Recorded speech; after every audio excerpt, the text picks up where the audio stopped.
Uyu munsi ngiye kubasonera filime y'Amerika yasohotse mu 2011 yitwa Final Destination igice cya 5. Murakaza neza ku gasobanuye Samari. Dutangira na Bisagara ku kiraro.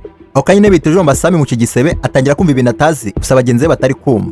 Sami akiri kwibaza ibintu biri kumubaho, imbere cyo cyahise gitangira gusaduka. Sami n'ubwoba bwinshi atafata ukuboko sheriwe Mori barasohoka. Bakimara gusohoka, Peter nahise aza bakurikiye. Sagize nzabona sheriwe kandi sahagaze hakurya y'ikiraro ari gusaba ubufasha, kuko hano yarahagaze yari yagiye kuriduka.